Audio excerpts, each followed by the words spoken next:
Good afternoon, everyone. We'll go ahead and come to order. This is a special committee for the sales tax AO 2024-105.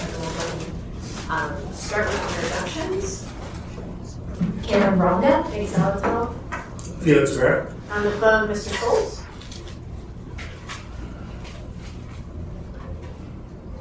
Mr. Littlefield.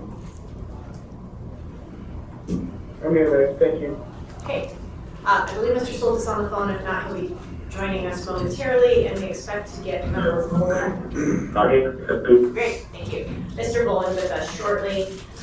So the agenda for today really only has one primary item, which is new business. It's the discussion of merging sales tax proposals.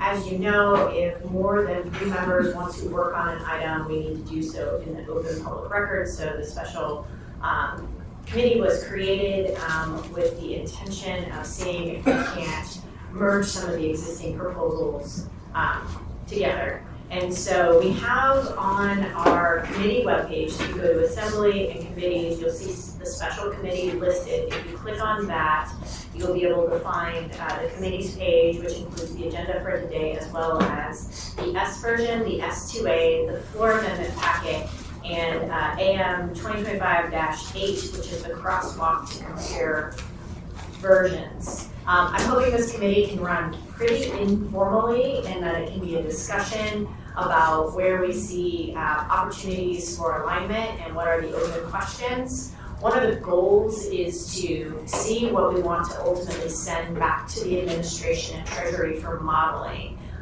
We had that discussion on the dais at the meeting when we took this up, that they need a runway to be able to do some modeling before we have this back before us for additional public hearing on March 4th. So we are, I see some folks from Treasury and the administration in the audience. We need to be aware, or want you to know that we are aware of your need to know exactly what we're asking for in terms of modeling for implementation, and so that is one of the goals. All right, with that, Mr. Rivera or Felix, any ideas on how we want to kind of attack these? Because you're sitting here. Yeah, thanks. So I guess I just want to reiterate what you did, which is that normally with these types of, I will just call them negotiations, these would not be happening in a public session with a camera, high camera.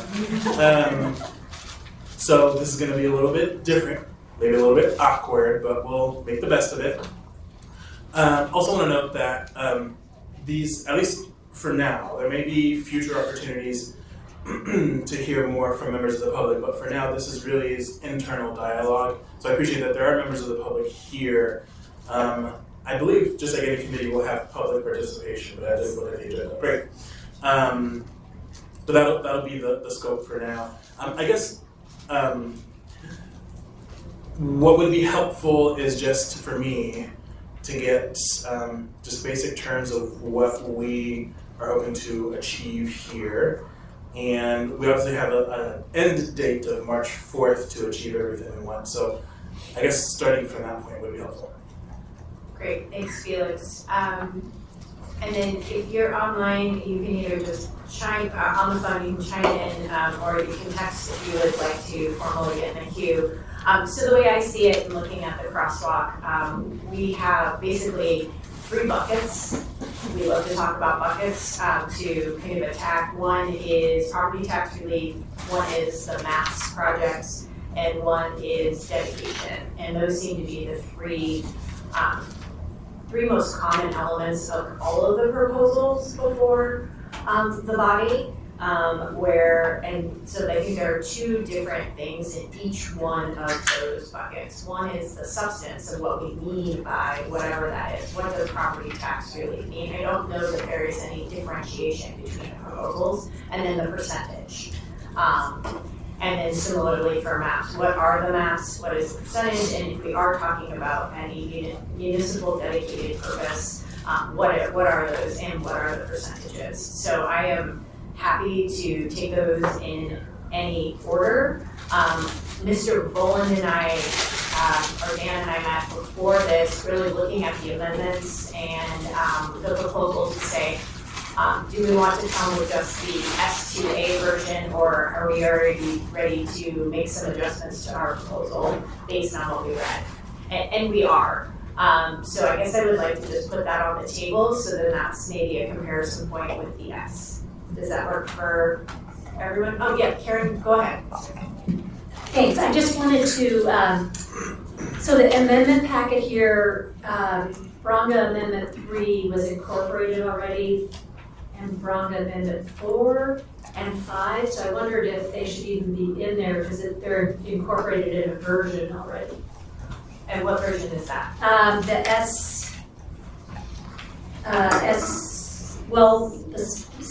The sponsor's original version that was amended. So that's version. Yes, S. Okay, yes. great. And what we did is we just took what the packet was the last time we had public hearing and just collected it all and Okay. put it on the table before us here today. All right. No, we've been joined by Dan Boland. Welcome. We're taking a pretty relaxed approach here, so we can have conversation. Wanted to start with, I said that we had met and worked on incorporating some of what we saw in the amendments and other versions into maybe a more refined proposal from the S2A. We kind of wanted to get that all on the table so that when we were talking about this versus the S, we can actually do, we can bring everyone up to speed with where our breaks are and then see how that fits with the S. Okay, so a retooling from the S2A, trying to keep them all straight, is Dan and I have simplified ours into a 3-bucket approach instead of 4. We got rid of a bucket. One is property tax relief, and we currently have that sitting at 1% under the cap, including the administrative costs for the tax. 1% for MAPS, with that divided into 7 projects, 4 for public facilities and 3 for private projects, and 1 as an MOA dedicated for community needs. That's the third bucket. That's the 3rd bucket. So that's it in very broad strokes. In the dedication bucket, we are focused on affordable housing development and housing infrastructure development as one dedication, public transit development and expansion as another dedication, and winter maintenance for a 3rd bucket. Maintenance might be too narrow of a term. We were still trying to figure out, it's like, how do we go about embracing that we're a winter city in all of its formats, both getting around as well as activation. And we haven't come up with that right term, but that's what we have for now. So I just wanted to toss that out. And we also were talking about reducing the AMI exemption to 65% of AMI. And I can give you that figure. Randy, go ahead. I think it'd be better if we didn't start with, I guess, the S2A, but maybe focused on the other sort of amendments or ideas that are floating out there around like universal exemption, the business property component, the AML or FPL levels. Let's start there. It might be easier for us than trying to agree on the breakdown of the percentages. Sure. We can certainly go at it from that direction. So which one of those do you want to talk about first, Randy? I think probably the ones under the universal application, which we just talked about earlier today, I think everyone's fine with that, and then probably second would be the business property. With business property, do you mean the business personal property exemption change? Correct, because I think we had looked at moving that to 200 or 250. Yeah, ours moved it to 250. It increased it to 250. And we're in alignment with that. Okay.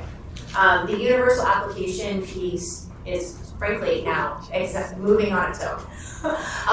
It was, I think, a good idea where a sales tax exemption can be an amazing carrot to get that for people to use it, but it is now an idea that I think has its own legs and probably doesn't even need to be included in terms of the terms of the tax ballot initiative, but I'm open on that.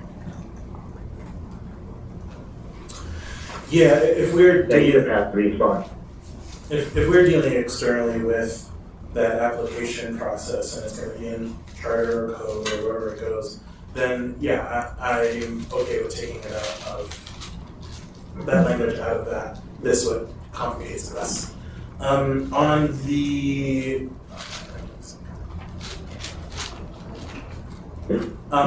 the business personal property tax exemption, what is the figure that we're talking about?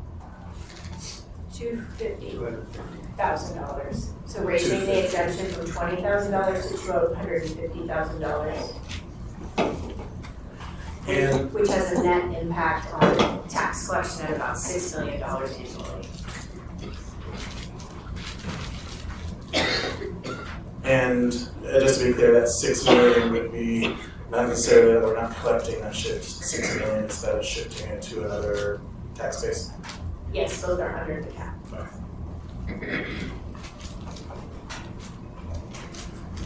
Okay, yes, so then I guess other things that we talked about, and just to back up for a second, we did look at, Member Raleigh's, version that this 11 hasn't been withdrawn and sort of focus on, needs versus wants that she was kind of bringing forward. And I think that also, was highlighted by Karen's proposed amendment, which we looked at as well. We definitely heard loud and clear from the original proponents, that, based on some polling that they had done, it didn't necessarily seem like there was broad support for just general government, any public purpose, which is why we did the portion from our breakdown. But still, some dedication toward the needs and towards essential municipal services. How can we build some of that in there? Other things that we talked about, changes. One was potentially exempting services, all services. Should you have to, if you're in a custody battle, for instance, and need to hire the services of an attorney, should you have to pay sales tax on that? So that's something that we're interested in. I think for me personally, not necessarily a hill that I would die on, but it would be interesting to see how that would impact the revenue projections. And then potentially also increasing what the sponsors of the original ES version have suggested for the max purchase cap, maybe going a little higher there from $1,000 to, I think the number we wanted to throw out there was 10,000. I certainly heard at one of the work sessions, Emersal, you had brought up about, we don't necessarily want to motivate folks to go purchase a car outside of Anchorage, for instance. So I think that there is certainly some utility in having a purchase amount cap, but I think it could potentially stay a little higher. I think that captures most of what we wanted to bring forward today. So I think another point to grab to see if we have agreement on is federal poverty level versus area median income. And so right now, federal poverty level for 2 people for Alaska for 2025 is $21,150. Can't find it at 65%. So 60% area median income is for 2 people is $58,140. So there's a big difference between those things. I feel a little bit more comfortable using area median income. I don't want this to just be looked at as some kind of an exemption based on poverty. I want it to be more of a recognition that this is an expensive place to live, and really the reality of who that encompasses. 2 people, that'd be $58,140 for a 2-person household is less than the starting salary of an ASD teacher, right? And so an ASD teacher, unless there's someone else in their household, wouldn't be exempt using 60% AMI. But if they were with, right, that's the struggle I'm having is like, I'm thinking about teachers, because to me, that is like a good barometer, starting salary for a teacher. At 80% AMI, we would certainly capture them, but we'd also capture 40% of the population. So, like, goes to show the disparity of income in our community is very large. So, trying to thread the needle on that, I think is a good conversation for us to have and a good challenge. And I think it was really illustrated in the public testimony we heard as well, that tension.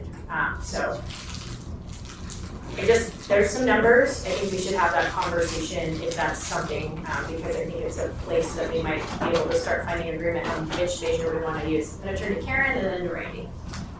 This isn't about AMI, so I missed at the very beginning, you said property tax relief of 1%, maps, and you said 4 would be the projects, 4 would come from the project listed, and 3 would be, I didn't get that written So down. 3 would be private projects from the project list, and 4 would be public facilities, public projects. And then the last bucket was the dedication for community needs. Okay, so what would be the difference between these public projects and dedication for community needs? So one would be like money, the dedication for communities would look more like the alcohol tax. Dedicated for a purpose versus dedicated for a capital project. And then would that be different distribution in your mind than alcohol taxes now? Like there'd be a more robust application for? That would be in the implementing ordinance. That would be up to the assembly should the tax pass. Okay. And then I just wanted to state one thing on the record. I was on the phone, so I could not fully participate the other day. But I was pretty appalled with some of the talk about the projects and maybe a misunderstanding of what they would do for our community. For instance, the trail side, if someone rolls up to Kincaid or Goose Lake or Westchester Lagoon and they don't have equipment, they don't have skates, there's a barrier. And in my mind, those projects maybe were misunderstood, that they're opening the door for people in our community to go out and try things they may never try. So I would have said that if I wasn't on the phone. Thanks, Karen. Randy? So I'll go back to AML or AMI or FPL. I think we can use AMI. I think we've got to figure out and do some research on the percentage, because the goal that I had in there was to minimize regressivity and not, I guess, convert the way the tax structure works. So there's a line in there somewhere, and when we use the FPL, we eliminated through the bottom 2 deciles on the income chart for regressivity. So that's what I want to see is where is that line, and I think we can jump to MI. It'll end up being roughly the same income level that we agree on. Yeah, if that helps. Yeah, thanks, Randy. And for just the closest for like the federal poverty level for 2 people at $21,150, that is just below the amount for 30% AMI. I want to say AML, they've done a good job of getting into our brains of AMI. So 30% of area median income for 2 people is $29,100. It even exceeds what the federal poverty allows for 2 people. So I think, yeah, trying to right size that is the hardest thing. The idea of using AMI is to get, again, just beyond regressivity. I don't want it just to be about us exempting people who are going to, it's the regressivity isn't just a straight number, it's an actual impact, and I really want to mitigate that impact as much as possible. Felix? Yeah, so a few things on this. For me, it really doesn't matter so much whether we use AMI or FPL. I think what matters to me is which population are we trying to target. So if you look at the 80% AMI number, which I know is no longer on the table, that's also, I think for points of comparison, everything up until today has always been 1-person household and then 4-person household. So I think for points of comparison, I think it behooves us to stick to that kind of framework. So for so if you look at 80% AMI, I mean, you're talking about a pretty big chunk of the population that would be exempt entirely from the sales tax. So you're looking at roughly 1 in 3 individuals would be exempt from the sales tax. So for me, I'd like us to narrow down to what kind of population are we looking at exempting? Because at 60% AMI, I'm included in that, which is ridiculous, in my opinion. 60% AMI, I'm not included in that. Still a pretty large population, though. So that's where, if we're going to stick to AMI discussion, I want to hone in on that.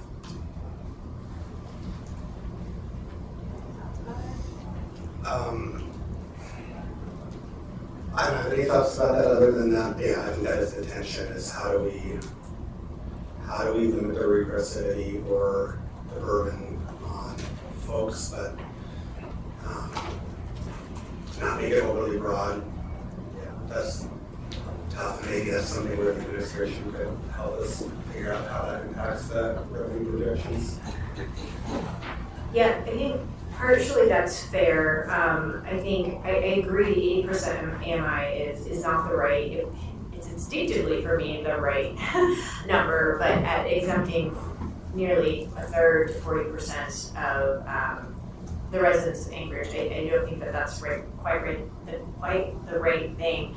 It actually is reminding me, and this is where my head is around it, is when we were doing some of the housing work in the home initiative, we started talking about how do you afford to live in Anchorage, and we looked at a starting police officer's salary, a starting teacher's salary, and I look at AMI and whether or not you should be exempt from sales tax in the broader picture of all the things that cost money in Anchorage. What does it cost to live here? It's not just a straight income calculation, it's what is the purchasing power of your dollars and what are you spending your dollars on?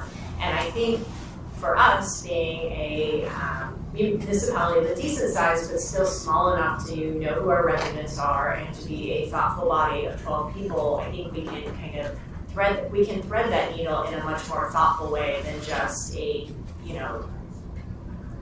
quick reliance on a particular thing. I think we can have a more nuanced approach to it than simply wanting to eliminate just 2 deciles of regressivity. Randy? Yeah, thank you. We also put a lot of exemptions in there. We're open to others to help ease that impact. And maybe, and I guess maybe a question for you, Meg, is there other federal or state programs that can give us guidance as to where this line should be drawn? It's all Where do people qualify for assistance? Yeah. It's a little bit all over the map. So federal poverty limit is for some things, such as like food-based assistance. Housing-based assistance uses area median income. And so there are 4 categories using area median income. There's low income, which is considered 80% AMI. Then there's 60% limits. Then there's very low income, which is 40% AMI, 45% AMI, I'm sorry. And then there's 30% AMI, which is below very low income. So those are how that's broken out. But all AMI calculations exceed what the corollary is under the federal poverty limit. And so that's why I've turned to AMI, because the federal poverty limit feels like a dissatisfying response and isn't going to capture or provide a tax benefit or a relief to any of those, except for at the lowest portion of, the lowest economic buying power of our community, and they're also going to be the ones most disproportionately impacted by the tax. So I would be comfortable asking to maybe run a model at like 60% and see where that cuts and what it does, in terms of the various numbers. I am not the person to do that. I think that'd be good. Yeah, I think it would be good to get 5% increments, let's say starting at 60 and going up and down by 10 each way, sure.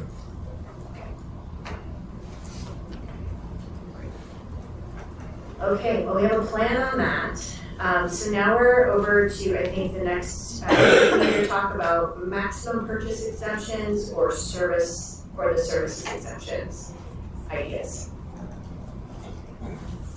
Let's go to the maximum purchase exemption. You wanna kick us off, Randy? Yeah, I'm just trying to get to the right forward, pull up I'm just trying to, and I don't know if Dean helped me with this earlier, but I think within the state of Alaska, the maximum exemption ranges from $500 to, I believe, $3,000. So I'm just going to speak off the cuff. I think the valley is maybe $1,000 or $1,500, so it's $30, $45. So what I'm concerned, if we go to $10,000, that'd be $300. And now the question is, would that change your purchasing habits?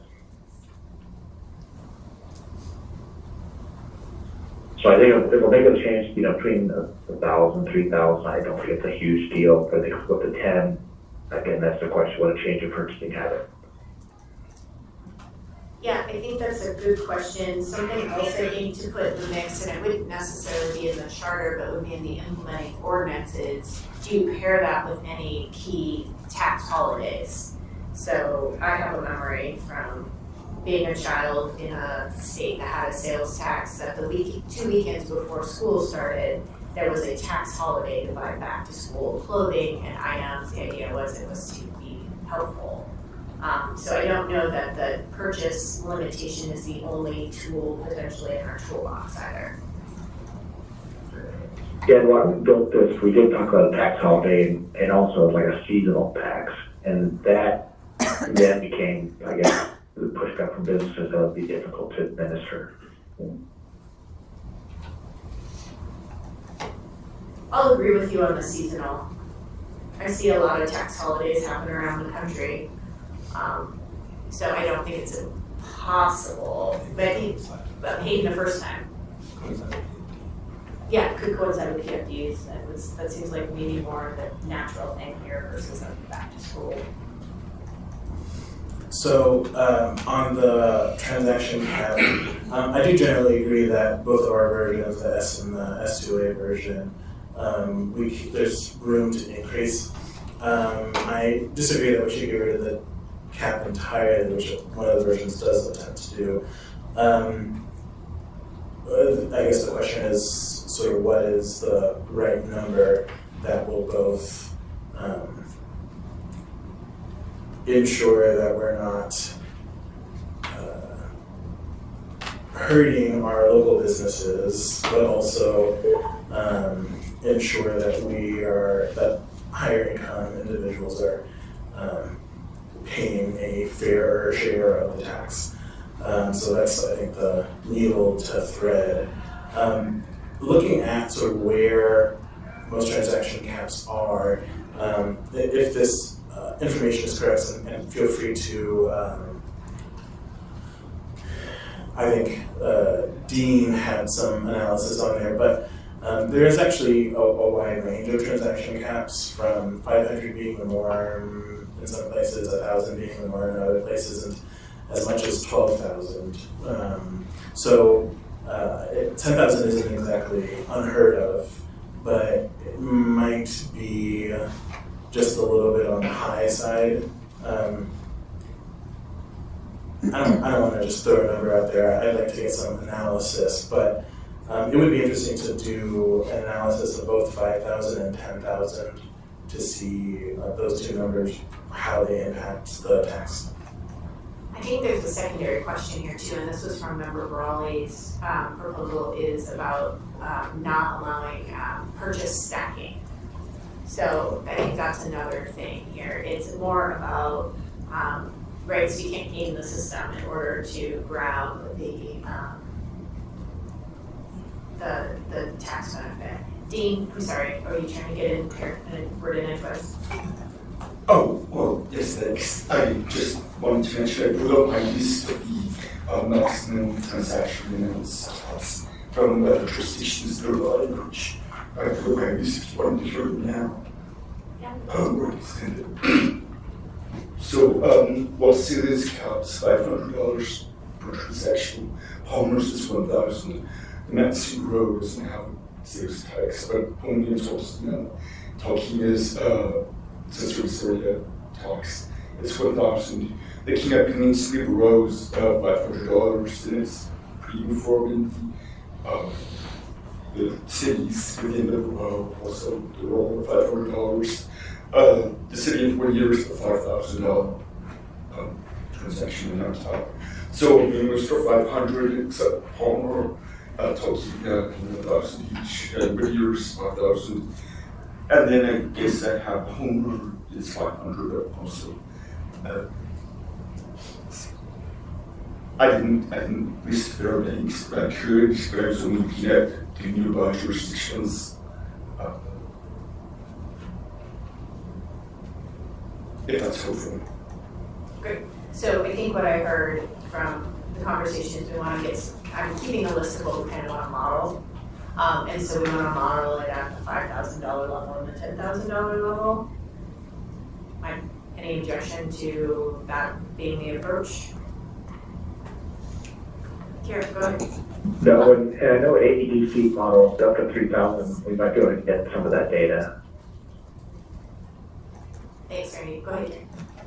I would just say that, I mean, modeling both is great, but in light of the cap in other communities that are nearby, I can't imagine going higher than 5,000, or else we'll have a lot of sales that would have happened in Anchorage going to the valley to avoid that cap. Thank you. Okay. Well, I have 3, 5, and 10 down. For modeling, hopefully, yeah, we do have some of that information. And then, do you guys, Felix and Randy or anyone need any more information or modeling done around the business personal property tax exemption up to $250,000? No, we had an amendment to do that exact same thing, so we're good. Okay, great, thank you. And so the next one is a services exemption. I presume the request will be the same as to see what the impact could be on a services exemption. Yeah, so can you help define that a little bit and how it would be different from what's currently in the S version? Yep, so what's in the S version right now are very particular services, primarily medical services is the first one that comes to mind. And I think there are other services that, in my mind, aren't traditionally taxed, legal services being one of them. And I am most familiar with sales taxes that have been around goods. They've specifically been things you can like hold, see, and touch, versus services you may take advantage of. So that's kind of it is truly just a straight between differentiation between the two.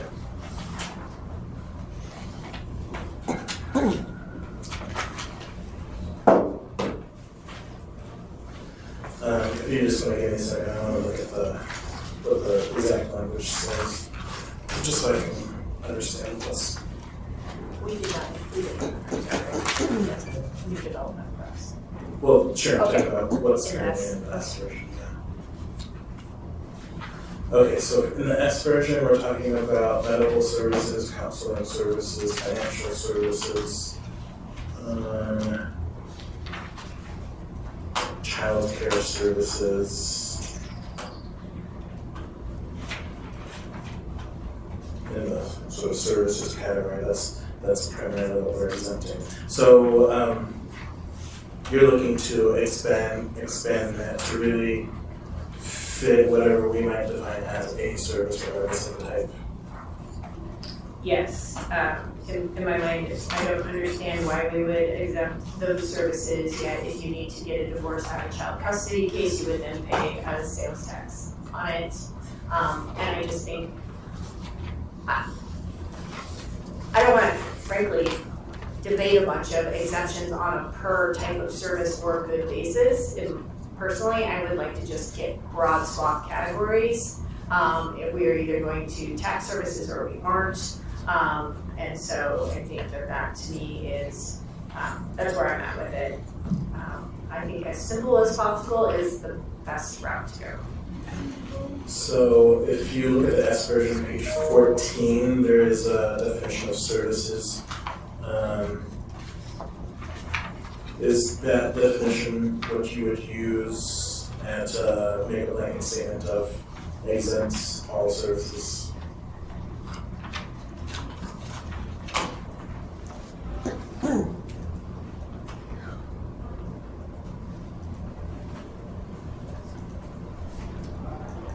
Maybe. I would have a legal question about the very last clause. I know. Which is services wherein labor and materials are provided to accomplish a specific result. So I can imagine an instance where your contractor has to buy your thing, whatever it is, right? Your materials to do the job, and they pay sales tax on them. Are they able then to recoup the sales tax on the goods that they purchased? Because there are some services, right, where there will be a purchase of something, a good, that would be taxed. And then would they be precluded or not, or could they wrap that into the services fee? Pretty nuanced, but that's the very first thing that jumps out at me.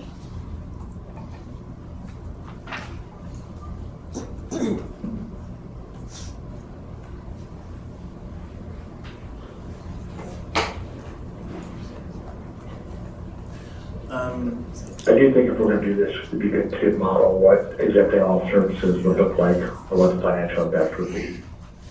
And I'd also like to understand better on the back end of things, how that looks like for Treasury. Because how would that work? Are you looking at, say, you have codes for lawyers, for whatever all these different services are. Is that how you would do it? What would the implementation of such a broad type of exemption look like? And then yes, I think an analysis on the impact of the sales tax itself would be helpful. Okay, I've got both of those down as things to take away. All right, that was, I think, the end of the primary construction pieces that I picked up in our notes. Did I miss anything kind of in those pieces before the specific details? Carrie?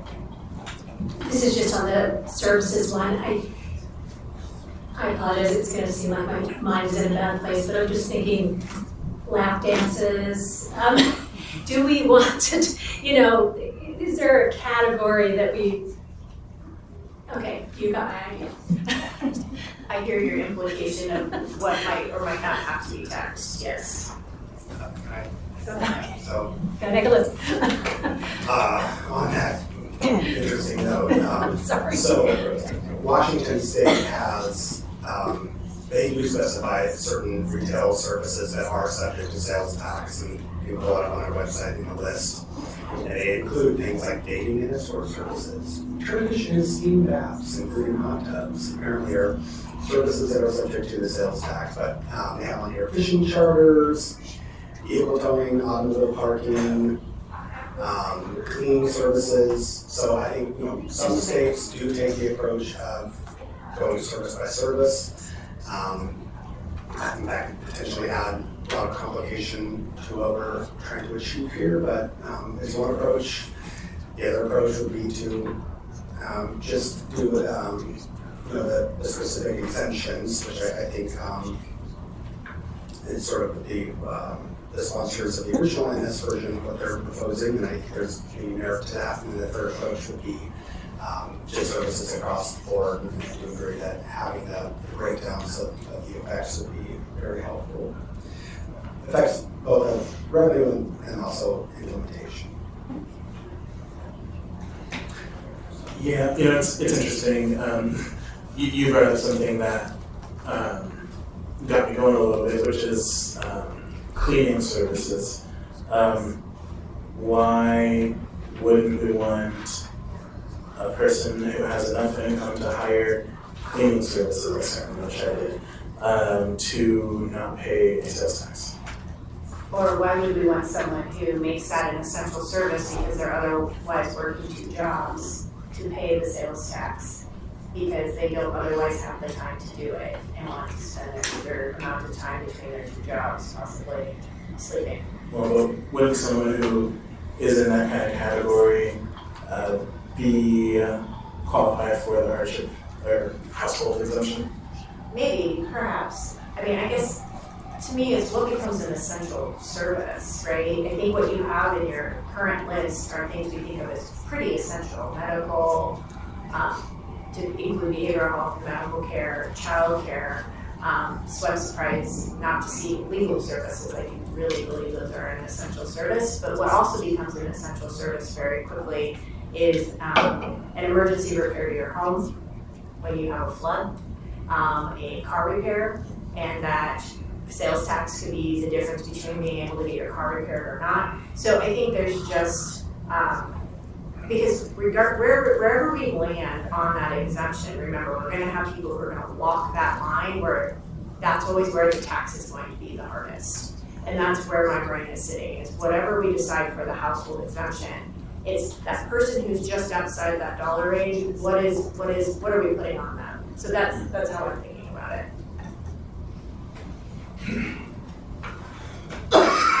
Okay, I've got it on the list for both implementation and financial impact.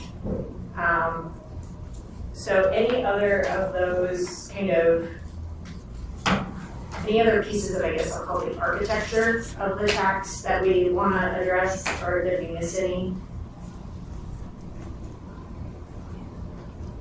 Go ahead.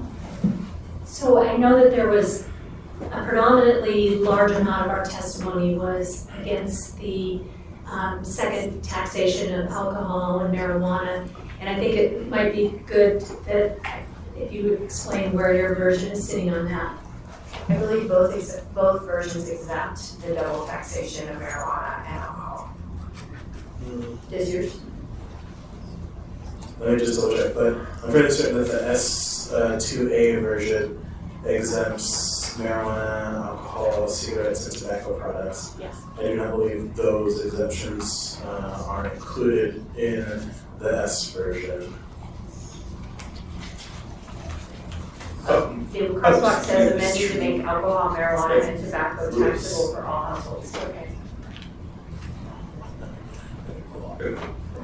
I was looking at this too, the S version, it does not exempt alcohol, marijuana entirely, but it excludes from the exemption for the hardship exemption. It doesn't exempt tax for those households that are exempt from tax, so it still collects it. And then the S2A just entirely exempts alcohol and marijuana. That was Ms. Brown's amendment to the S, and that got included, or actually to the original, that got included in the S. No. So I think what Dean was saying. S2A exempts it entirely, the S does not, but the S does allow, does not allow an exemption for those under the hardship exemption that are exempt from the sales tax under all the purchases but not alcohol and marijuana. Yeah, and I don't think there's an objection to alcohol and marijuana. I think that no amendments been brought forward. Yeah, okay. Yeah, ours might not have gotten captured correctly. I think we might be in the same place. So we did not mean to double tax alcohol, marijuana, or tobacco. But however, we did not mean to exempt people who would be exempt from the sales tax from paying alcohol tax or marijuana tax. So I think we have alignment. I think. Well, I don't know that you have that in yours, yeah. I don't think it was captured correctly in the rush to get them, so that is the intention now.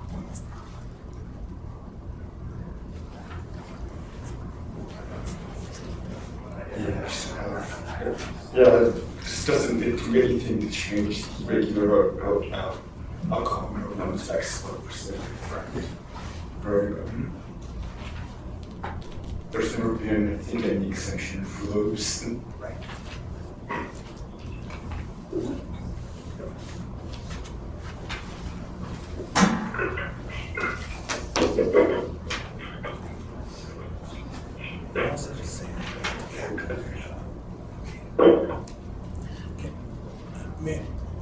If I may suggest, just because this particular issue is a little bit more complicated, can we table this one as an issue to come back to? Sure, and we can actually have council see how yours aligns with what we intended to do and if we're on the same page or not. I think that's probably the best way to do that. Great, okay. Thank you, Karen. We did hear a lot of testimony about that. Yeah, we did. All right. Any other, I guess, architectural pieces before we talk about any specifics?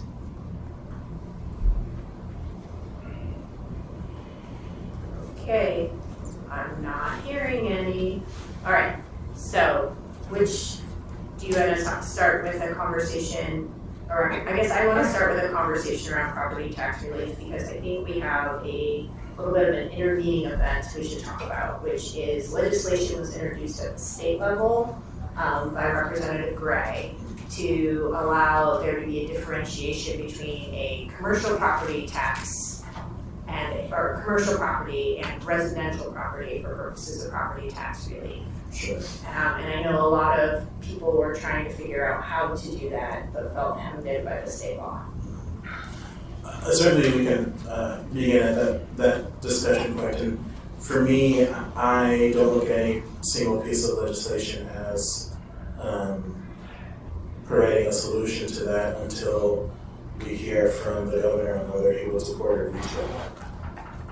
Fair, but it puts an option potentially on the table that we struggled with in trying to, well, at least we did, in wanting to make that differentiation. And we've heard a lot of requests for making that, from constituents about making that differentiation between commercial property and property, real residential property. Sure. I guess question to the attorneys then, would we need to make some kind of change in, I'm just gonna stick to the S version, to allow that flexibility if this state law should pass, which there was many iterations of ifs.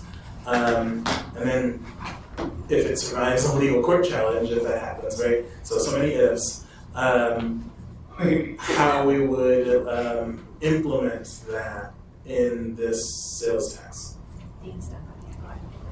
Speaking about Representative Gray's pre-filed HB 13, this bill I have in front of me, it only says 294550, which is optional property tax exemptions. And whatever it does, passes or not, or is amended with that section, you don't have to change anything at all in our sales tax proposals. So we will continue to assess, levy, collect property taxes in accordance with that state law. And I think Mr. Bowman was prepared to add his recent conversation. Isn't any exception by definition, right? This was tax. It's a replacement for outside of exception. Sorry, we should go. Well, You got me thinking, I had to pause for a second, yeah.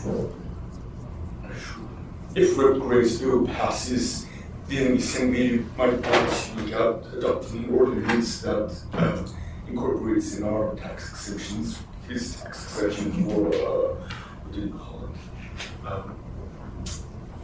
Residential. Real property, which is low income family, if one way to charge low income families over 30% of their family income, that's what it says now. Could you stop that by ordinance, and then those property owners, that enter low income family, get property tax exception on their property tax bill. I think we reduce that amount. Yeah, okay, so then, just trying to understand the nuance here. So Representative Gray's bill doesn't necessarily provide us the nuance within the way that we tax the mills that we levy on residential versus commercial. It doesn't give us the flexibility to what the law would now call discriminating between the two. Representative Gray's bill doesn't do that. It's focused on the exemptions. And we could, if we wanted to, discriminate within the exemptions on residential versus property, but not generally. Correct. Yes, through the chair, yes, it would allow us an additional exemption that we could enact, not something that would necessarily fall under the sales tax. It'd be more akin to our veterans exemption we currently have, or actually more appropriate than that, like the extent of our owner occupied and homeowners exemption, which is optional taxes, would just be another one of those. Okay, So, this bill does not make any broad residential property and commercial property distinction. okay, so we're still stuck. So property tax relief. We might have another tool to kind of work to further, work on the impacts of property tax relief through using exemptions. Otherwise, should his bill pass. But so right now, the S has a 2% property tax relief, and we were at 0.25 or 0.75 property tax relief. We are now proposing it be 1%. So that is because we eliminated our fourth bucket in our original proposal, and so we just distributed that 0.25% back across and made it a 1-1-1 proposition. We can ask for each. I mean, yours has been modeled. Ours certainly can be. It's not terribly difficult, but I think as I looked even at a 0.75% property tax relief, to me it was enough to be meaningful to a homeowner. It was in the several $100s, but it wasn't so significant on the more highly valued properties. It capped out pretty quick in terms of 0.75% of the valuation or the taxable valuation. And it was really the intent there in lowering it and really distributing these funds more broadly was to do two things. One is to be cognizant of where tax relief is going, and two, but still have it be particularly meaningful for homeowners who are in the community, but also then to redistribute that around reducing, I think, the regressive nature of the tax by going and making investments in public facilities and community needs that are really tied to more broad-based services, more broad-based approaches. Yeah. I'd like to weigh in. Oh, but Go ahead. okay, I guess I'd weigh in here. So to me, the meaningful for whatever the data is the 2 to 1.5%, and your property owners are your primary living category. And it's going to be argued about what they feel is significant, but I worry if we dilute it too much that we won't see any progress on getting this across the finish line. The other piece is I have a personally a hard time, making this increasing spending to municipal services above the tax cap, but I'm okay if those services come in through the project component. So a lot of what you're talking about, I don't like as a standalone item, but if we put it through somehow in a project, I can then get behind it pretty easily, if that makes sense. And that's maybe me just personally. Yeah, Thank heard. So I guess we'll jump over to maps then because of what you just mentioned. So we, I think it's catchy to say 7 projects in 7 years. 11 is a lot. I'm really worried on delivering 11, but our split of 4 for public facilities and 3 for, I call them private projects, but other projects. The 4 public facilities we identified are public health clinic, libraries in terms of renovation, repair, and expansion. Similarly for rec centers and animal control center. We really wanted to look at that community needs portion of particularly Member Brawley's proposal and say, how could those be directly put into that? Also, really the testimony out of Mountain View really resonated in what are we going to invest in and how are we investing in things where a broad swath of residents go. And so those were the ones we identified. On the other projects or the AEDC driven projects, I have no opinion.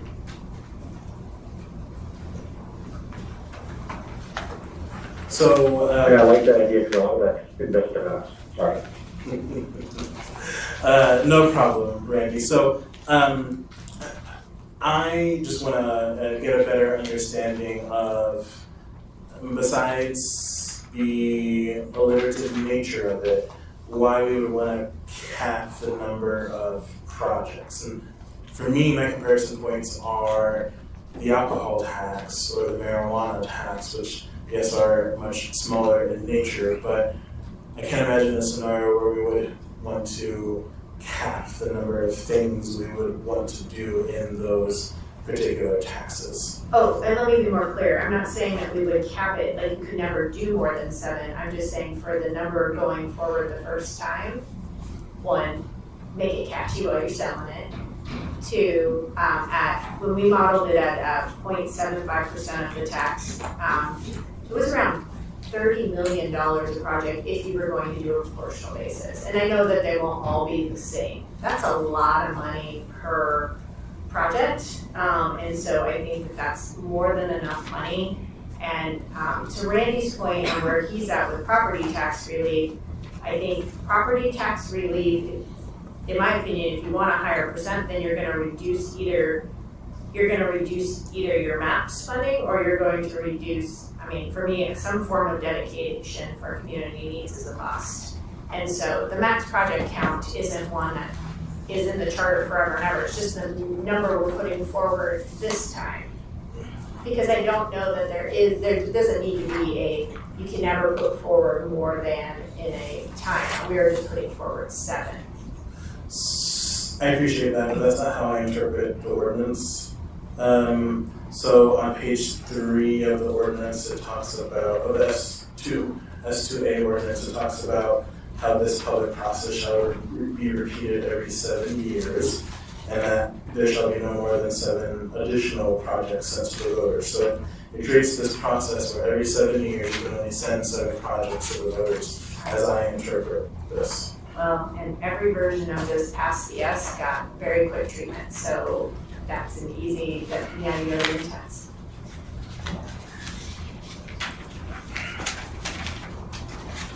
Hey, Meg, I'm not tied to the number, other than what we passed this time, the should be reasonable that we can afford, based on estimates that we'll be able to reasonably fund them.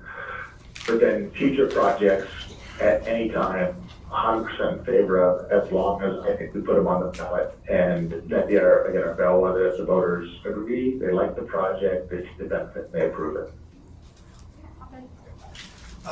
Yes, I think one concern that I have, and maybe why I thought it might be good to have a cap on the number of projects just in this first round, and I do agree that with the intent being, you have more. I think this is the first time we're doing this, right? And I think what we've seen with other,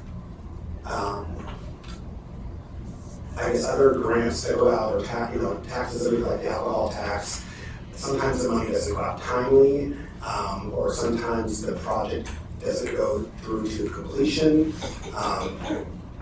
Not to touch on a sore subject, but at CASA, for instance, we are sort of recalibrating right now because of a timing issue, right?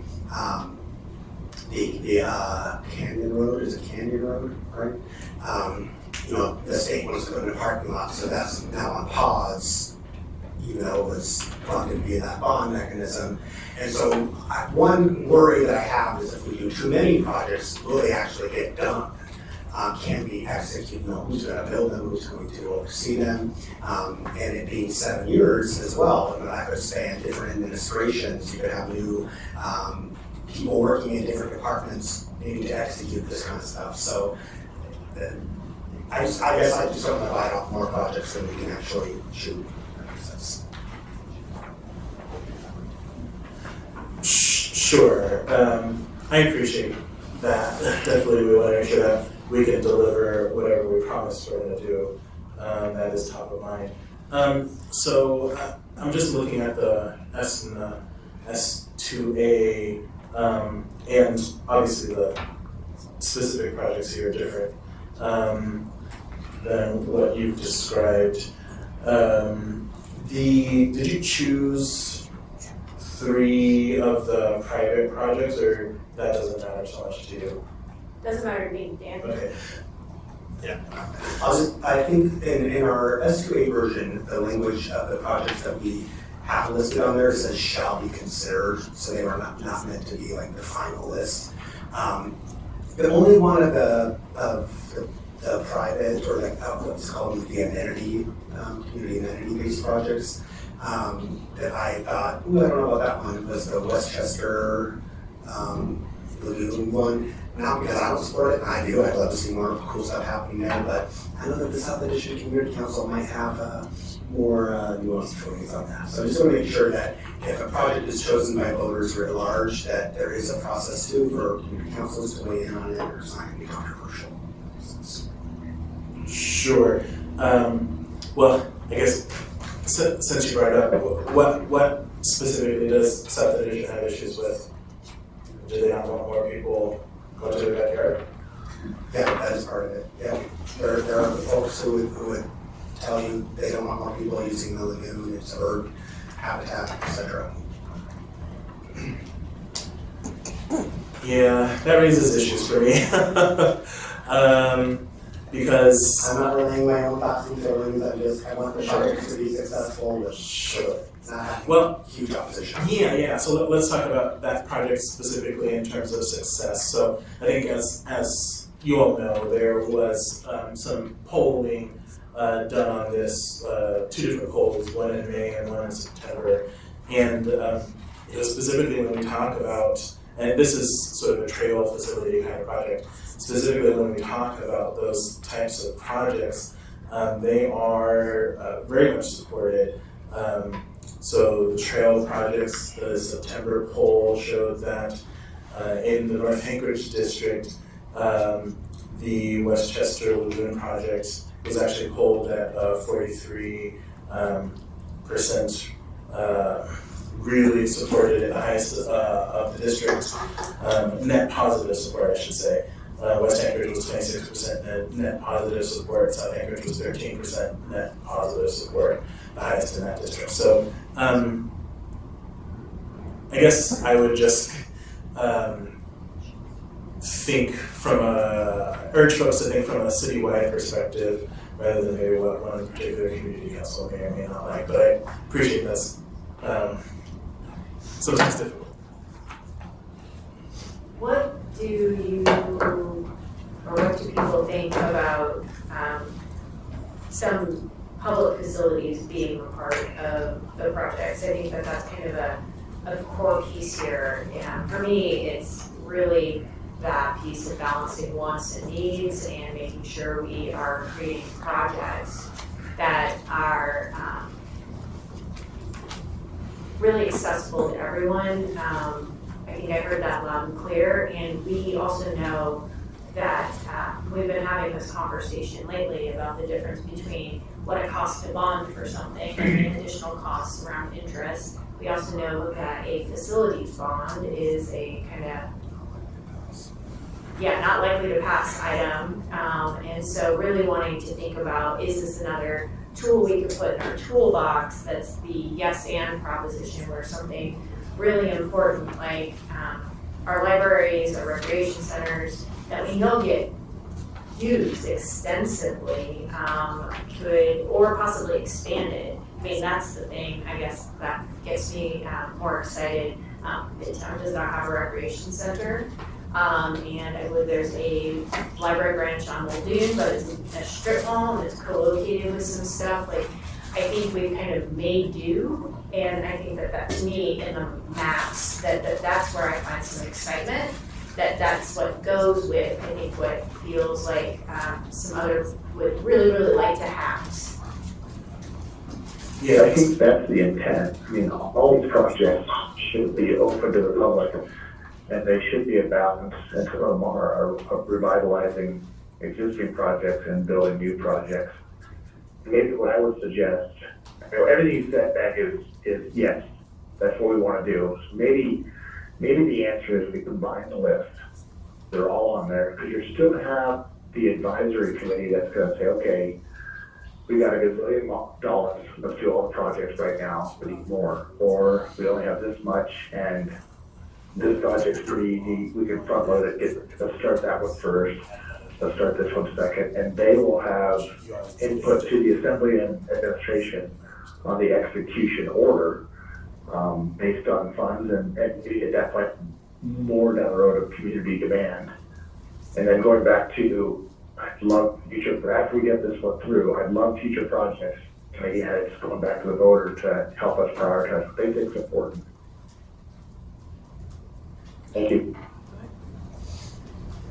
So I think one opportunity with this revenue source that I don't necessarily want us to miss out on, because it seems like that's maybe where some separation is between the sponsors of the S and the sponsors of the S2A, is basically, should we have any portion of this go to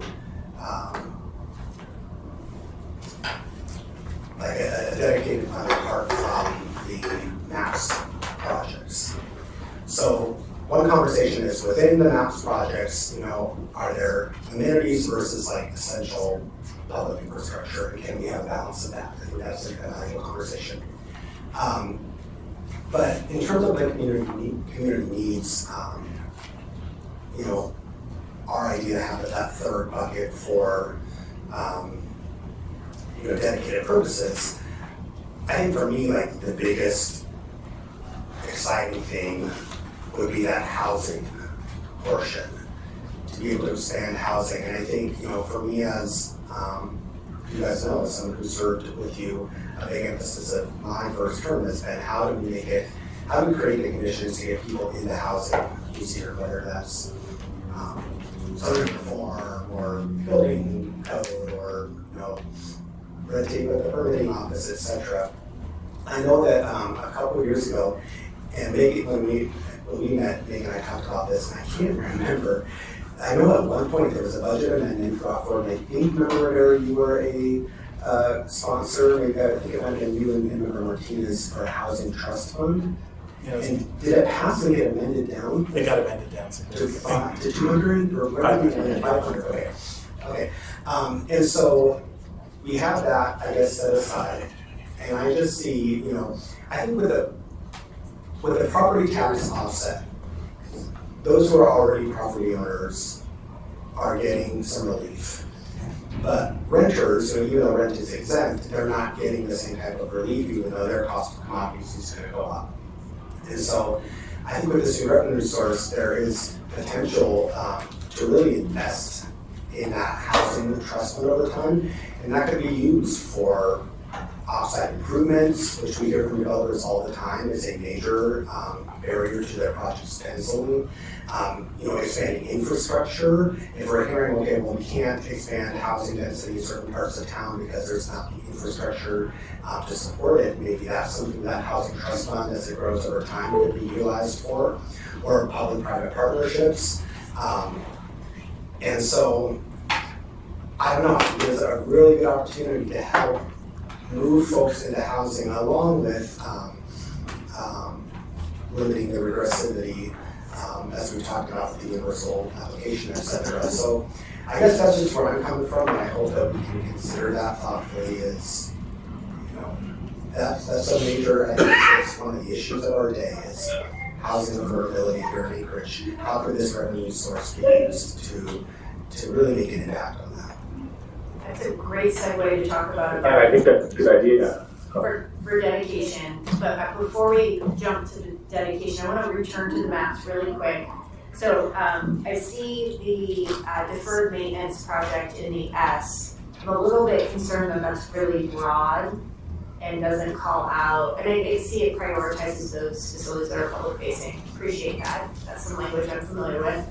But I'm wondering if we don't maybe get more, it doesn't allow for expansion of high demand facilities that are public based, such as rec centers or libraries. So I guess I would ask that the sponsors of the S maybe go back and just think on it. Is there a way to make that a yes and proposition around not only just deferred maintenance, but expansion to meet community demand on some of those things, both in terms of how many we have of libraries and rec centers in particular, and where they're located. Yeah, so I'm not sure exactly what you're referring to. And I think for future reference, it'd be helpful just to provide either amendment numbers or page numbers. But if you do look at Rivera Silts Amendment number 1, that one is the amendment where we take out the 2 fleets and then add in what I call deferred maintenance, but the specific language is improvements or repairs of municipal facilities, prioritizing those facilities open to the public that residents can access. So you're suggesting that language is a little bit too narrow in scope? Yes, it doesn't allow for the expansion of those facilities. It only allows for repairs and improvements of what we already have. And what the rest of the maps have are their expansions. They're expansions of things that currently exist. It's something we don't have today. And I want us to put that same lens, I think, a little bit more on those very popular public-facing municipal facilities, particularly libraries and rec centers. So that's the request, is to think about it in those terms. Just so I can make sure I'm understanding, and then I hear you went in, Randy. Is the thinking here that you want to add, because if I understood correctly, of your Max 7 projects, 4 public, 3 private, and you have 4 public, very specific projects that you want on the list? So this is the art of compromise. Sure. So I'm asking you to think, can we make your language possibly either specifically incorporate any of those facilities or expand it so those facilities are possible? Either, right, this is where I think we'll probably have to go back and do some thinking about what might be possible. Those 4 public facilities, I think, in terms of priority, rec centers and libraries run to the top of the list, but we also know a public health clinic, all of the public health building, AHD, has been in dire need of repair. And I think that is a place where we do see great access, like people accessing it as a service. And so that one was tossed out, but I don't know, I don't have a ton of information about that. So I guess that's where I'll leave that. And we know animal control is in dire need of everything. So it was that balance of how does it work to, right, the needs and the wants, so. Yeah, go ahead, Karen. In your version, Okay, the I'll jump in. Oh, I forgot. Yeah, sorry, Randy. Oh, Randy. I'm sorry, Randy. Yeah, sorry, Randy, my fault, go ahead. No worries. So on the housing, it's kind of my comment was on, is with some of these projects, we don't want to build housing or compete with private enterprises, but do the things that, we invest $1 million in beautifying the street or bringing utilities to an area, and then private enterprise comes in and invests tens of millions to build the housing. And we are the facilitator of making those moves. So I think just one way to look at housing. Thanks. Okay, go ahead, Karen. So in the S2A, the list was whittled down to 7 of the original MAPS projects, and that's decisions that you all made on, okay, that's fine. And then I personally, and I know you can tell me I shouldn't even be sitting here, I guess maybe, but I would love to see separate project lists, the community needs and this MAPS project, so we're seeing the full suite, both sides, the possibilities. And Is your request for the community needs projects or basically MOA facilities-based projects to be somehow teased out in Right. a separate list? Okay, I hear you. I want to make sure that we're sort of talking about the same thing. So this is what I drew on the board, kind of what Megan and I proposed. So we have sales tax, and we're doing a three-way split with the 1% going to MAPS projects. And I think what we're saying here is that we want the MAPS projects to be a blend of those once versus, so we'll say once or amenities, new things that aren't existing yet. I think a lot of these are kind of like recreational in nature, and then public facilities, we'll say. I appreciate the clarity of it, so I think I was thinking Yeah, of and community so then, needs. right, and so then, we have, so that's the 1% for those, 1% for property tax offset. That's the dedication. And then this was sort of, when we looked at your amendment, we looked at Member Brawley's version, we said, okay, well, we heard from the advocates that the public probably will not support, based on the polling that they did, just any public purpose, general government fund, the government can do whatever they want with this money. But we like the idea of having dedications with this 1%. And so what we put forward is housing, which I'll just say for me, as I kind of was just speaking about, that I think is the most exciting and the most important for me personally. Second bucket in this community needs expansion of public transit, and that could be, paying drivers more, recruitment and retention, it could be new buses, etc., pretty broad, and then 3, winter maintenance. So, I think this is kind of where we landed. I think if folks have different ideas for these buckets, or maybe there should only be one thing, okay. Personally, I would hate to lose the housing aspect, really, I think we could do something to catalyze that with this revenue source, but yeah, open to your thoughts. And the dedication bucket does something that we took some lessons out of the MAPS bucket. So it allows you to bank some of that into a trust fund so it can spin off revenue over time. And we also made it so that community needs dedication is every 7 years as well, right? The issues we're facing as community need today, 7 years from now might shift, right? If we are very successful in tackling housing transit in our winters, then maybe there are 3 new issues that come up, like childcare and something else and something else. Like, I can't predict what 7 years from now will look like, but it leaves that flexibility to go back and talk to the voters about what the needs are and why dedicating 1% of the sales tax to those needs makes sense. So if I may, can I suggest just looking at the time? Can we just do a recap of everything that we have talked about and the needs analysis, just so that we're in alignment, or hash that out if we're not in alignment? And then I just want to be clear for the record that we haven't yet tackled, I think, the big elephant in the room, which is the shift in the proposals from S to the S2A to whatever this is going to be called, right? So that's I appreciate you walking through that. I think that this might be one of the last things that we talk about in these meetings. Okay, great. So I'm gonna tick off our to-do list just to make sure we have agreement on what we're kind of walking away knowing that needs to happen. So we need to model the income exemption at 50 through 70% AMI at 5% increments.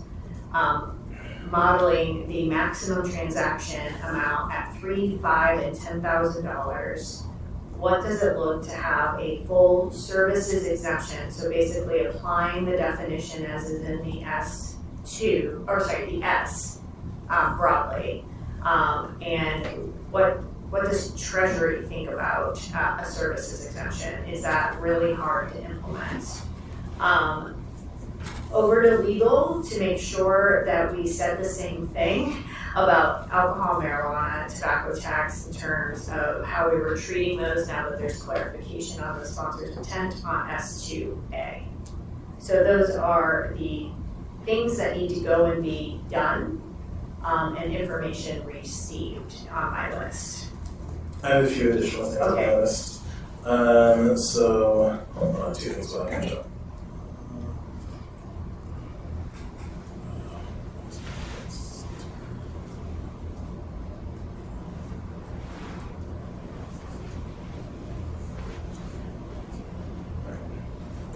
Okay, so on my list, it would be helpful for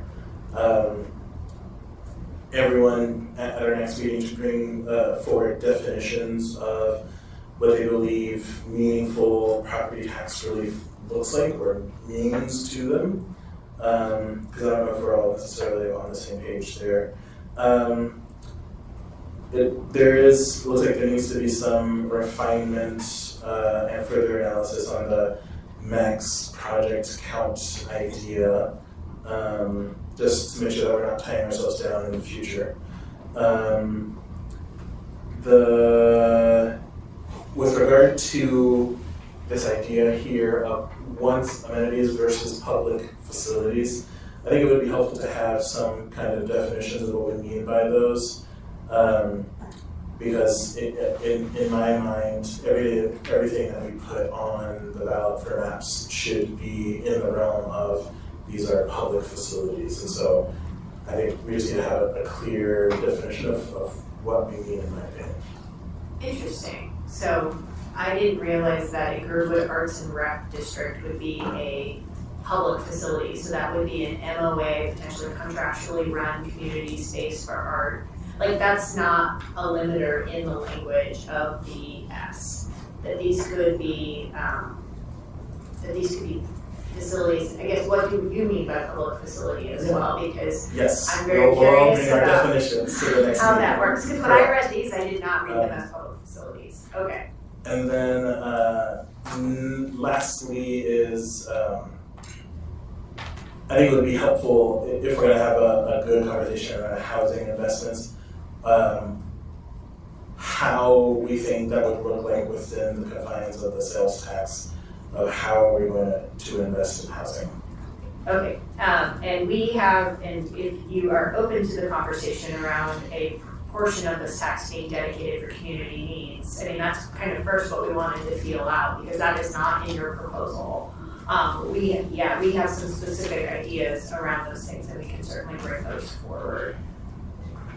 We just wanted to test the waters, because it's not currently in your proposal. Okay, so we've got the same to-do list. So what did you say the elephant there was? It's apparently not a very big elephant, if I can't remember it. What's the elephant? I mean, essentially, we are sort of working around the edges, making sure that we're on alignment of what these things mean and if there are some of the easy things. But I think in the end, the big issue is how we divide the buckets, the 2% versus 2%, 1% versus 111. I think those are, if I were to craft how these negotiations should go, I would put that sort of at the tail end of the matter. I guess for my purposes, it's whether or not we're going to look at dedicated funding going in that isn't going to result in a capital project or not. Because that is a very different posture than only looking at property tax relief and capital projects. And for me, having the ability to do, and what we were seeing in some of the other proposals is the ability for there to be revenue to tackle some really big issues And it doesn't have to necessarily be 1, 1, and 1, but that dedication bucket for me, just to be quite blunt, is a requirement. And if that's not something we want to continue to negotiate around, then I guess we would need to kind of get that on the table sooner rather than later. So, If- I would, go ahead, yeah. Oh, yeah, I was just gonna say,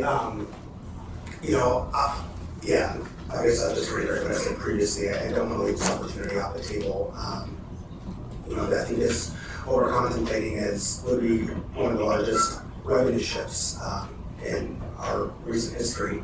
So I wanted to do the most good and the least harm, which I think we all want that. I will say for my part,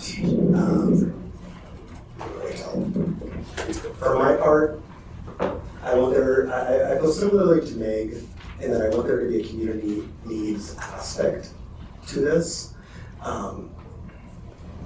Even if it's just the one, if it's just housing, okay. If we say it's too much to do housing and transit and winter maintenance, I guess I'm willing to kind of flesh that out with y'all on what is the big pressing need that we want to dedicate some of this revenue towards.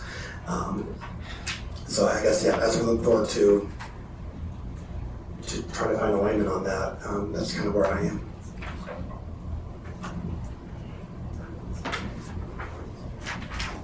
Jump in, Brady.